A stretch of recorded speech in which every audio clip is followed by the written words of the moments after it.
I'm going to go ahead and get us started here, guys. So, again, good afternoon, everyone. My name is Austin. I serve here as the Director of Customer Success here at Isalis. So today, I'll be leading us through some updates here on the EMR and on the schedule side of things. So, a couple of housekeeping items for everyone out there. You guys are currently muted.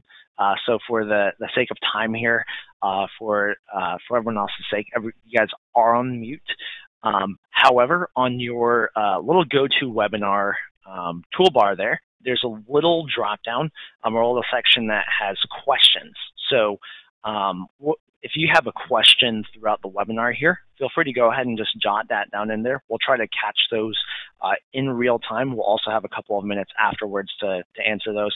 If we don't get to all of them before the end of the day, we will be getting you an answer to that. And then post webinar here, we'll have a recording of today's webinar later on this week, as well as our top FAQs as well. So without further ado, I'm going to go ahead and try and wrap this up here in about 20 minutes or less. Okay, so we're going to move quickly here, but I do want to be sensitive of your guys' time as well. So I'm going to go ahead and flip my screen here. And you guys are going to go ahead and see kind of our test environment here. Okay, so you guys are seeing the EMR here. And I'm in my environment. So what I'm going to cover today, we had some nuggets on our last release, actually in the 18.3, that many of you were aware of, and many of you that weren't. So I'll be actually kind of blending some of these here in what we're seeing today. So we have 4 things in the EMR side of things that I want to cover, and that's we've actually added brand new functionality to the orders. We have, and some things that came out in the last release is an automated letter to send to a referring provider or a PCP. We have a way to visually see what notes you've completed throughout the day or any super bills, and then a little hover tool that will show you demographics, primary doctor, referring provider, etc. So I'm going to start with some of the things that came out in our last release that many of you may not have seen. So right here on the schedule, you guys will probably notice that we have these check marks here, right? I'm in the EMR and you see these red X's.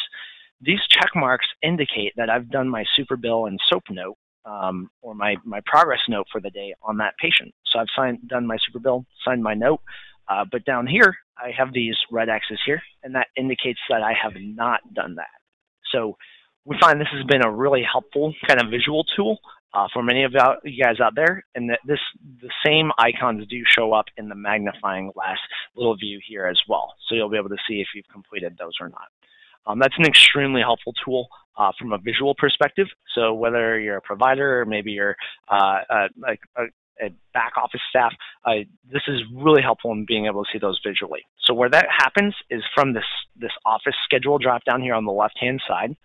If I come down here to the very bottom, you'll see super bill SOAP status.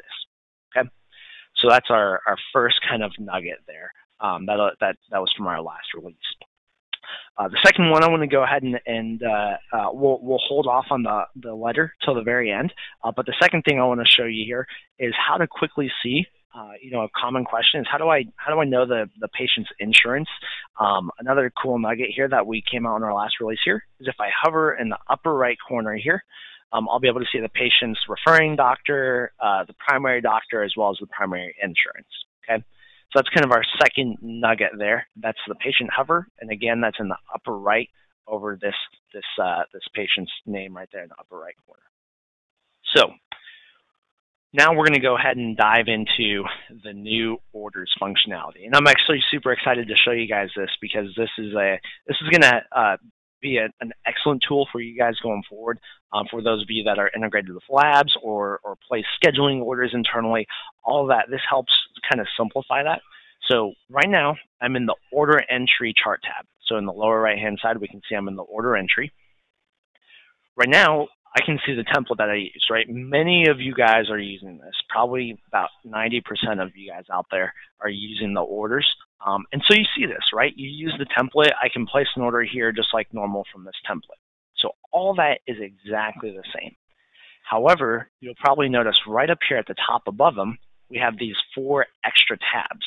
We have the patient diagnosis, physician, and search. So these are going to be new functionalities coming on the 20th. And so I want to kind of show you and talk through what each of these does. So if I go to the patient one, this is actually going to show me all of the past orders that I've placed for this patient and the dates. So, you know, if I'm doing a CBC, maybe a BMP or a PSA, any of those things on most visits, right? And I just want to order the same thing. You'll see from the 28th, I ordered a CBC. And this was the actual lab that I ordered it from. That was Mid-America. So I can quickly reorder any labs that we've done in the past. So that's what the patient one does. So that shows us all the historical ones. Diagnosis. This is actually a really helpful one as well. So what happens, do you see all these orders that are populated here? So on my test patient here, in the upper right corner, you'll notice elevated PSA is one of the problems right here on the patient's problem list. So basically, all the orders that we as a practice have placed for this specific diagnosis are going to show here, right? So if you have your common orders that you order for specific diagnosis codes, those are actually going to generate in here. So just as a point of clarification, this will need to be on the patient's problem list in order for that to pop up here. But once you've placed an order and attached the diagnosis code to it, that'll basically be, think of that as like your practice favorites list for those diagnosis codes. So that'll be a really helpful tool for you guys as well. Okay, let's go ahead and go to the physician. So this is basically your top 20 list, right? So as a physician or as a mid-level, as a provider, this is going to be your favorites list. The same thing goes for any nurses or MAs. If whichever provider that you're linked to, this is going to populate their favorites list here. So physician, that's your favorites list. The last nugget here, which is my personal favorite, is the search. So this search, you can, for your compendium out there, so if you have a lab interface, you can search the lab's compendium for a specific order. But basically, we're going to choose a type, right? This is maybe radiology. Is it a lab order? Is it so on and so forth, right? So I'm going to select this little drop down here, and let's say it's a lab order. I can actually select the location now. So think of your location as, where is this going to? Is it LabCorp? Is it Quest? Is it PathLab? So it's one of those, right? So I'm actually going to hit the magnifying glass and select one. So let's just say it's Mid-America here. I'm going to select that one. And at this point, now I'm searching their compendium, right? So if I know this is going to be a CBC, I can actually search a CBC. Or in reverse, if I know the test code, I can search by the test code. So you'll see 6399 here.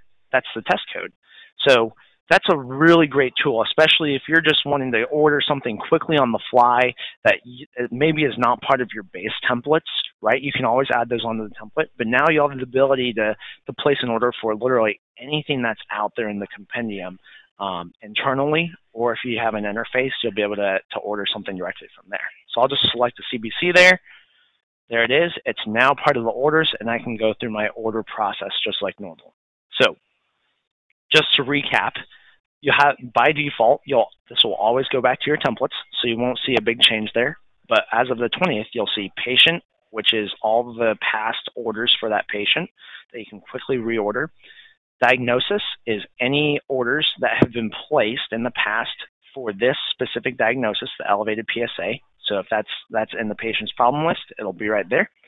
Physician is a favorites list, right? Top 20. And then search is just your kind of zero in, laser focus, search for this one order. Okay. So far we've covered the patient hover, right? That's in the upper right corner. We've covered the super bill SOAP status, right? So that's over here, that affects those little icons, and that comes from this office schedule. Then we've covered the new orders functionality. And now down here towards the bottom, this is another cool thing that came out here in our last release. So if you have integrated faxing here, I'm going to go ahead and sign off on my note, right? So I'm going to go to my SOAP notes chart tab. Right now, there's nothing really on here, but let's say I'm signing off on this.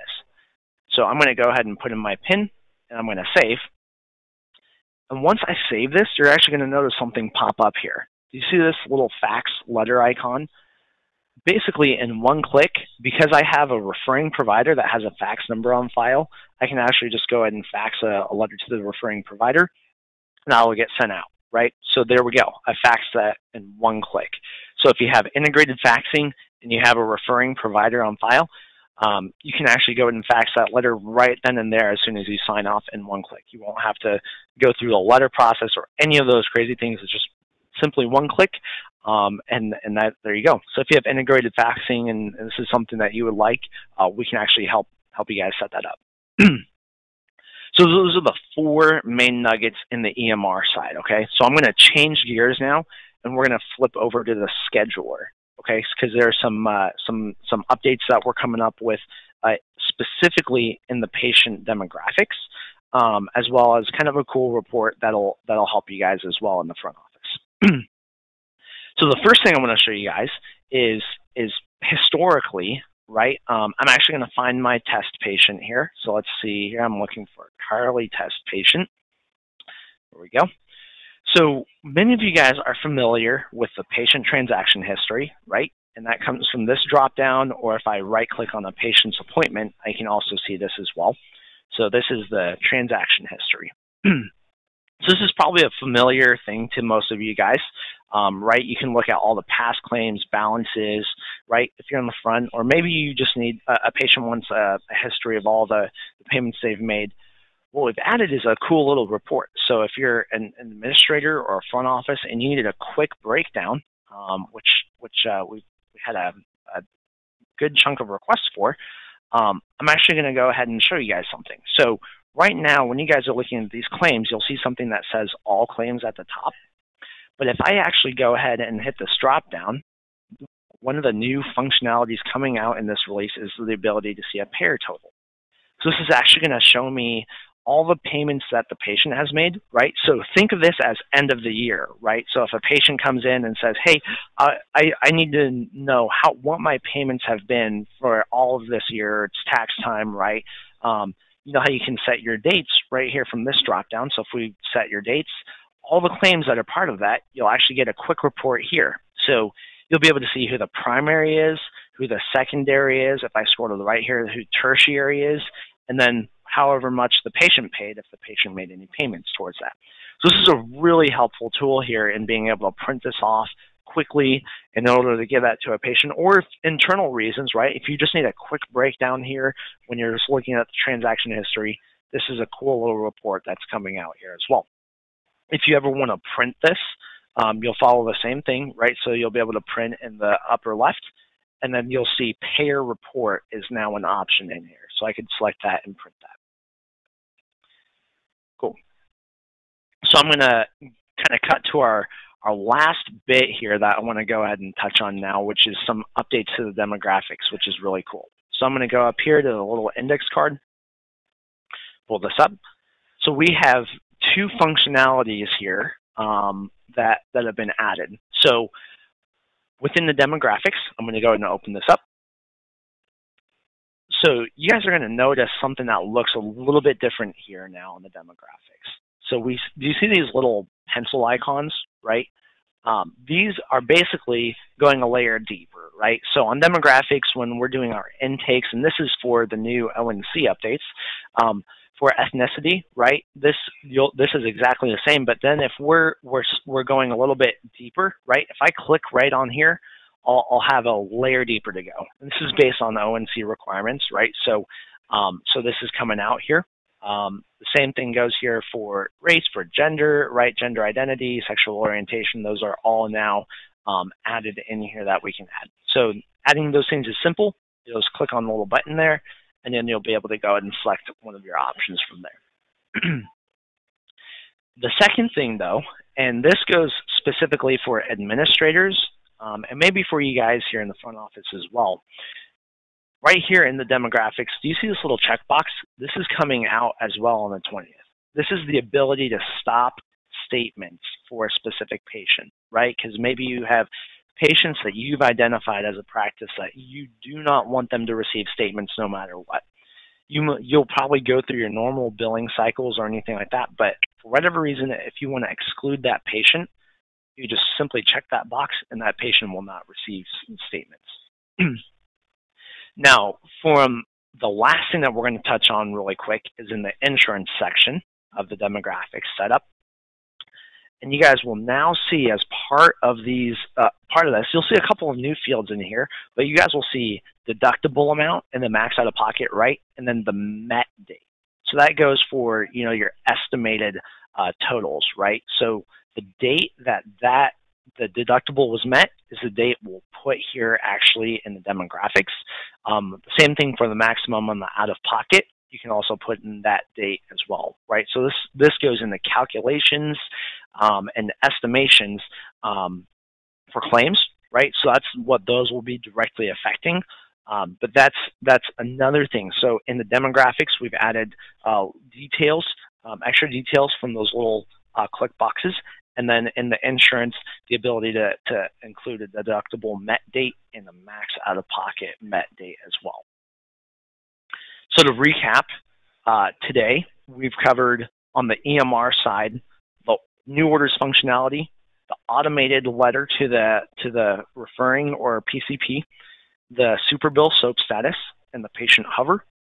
Then more on the scheduling side, we have the ability to stop statements, do pair totals, right? So we can quickly pull those reports there, maybe end of the year, and then updates to the demographics field.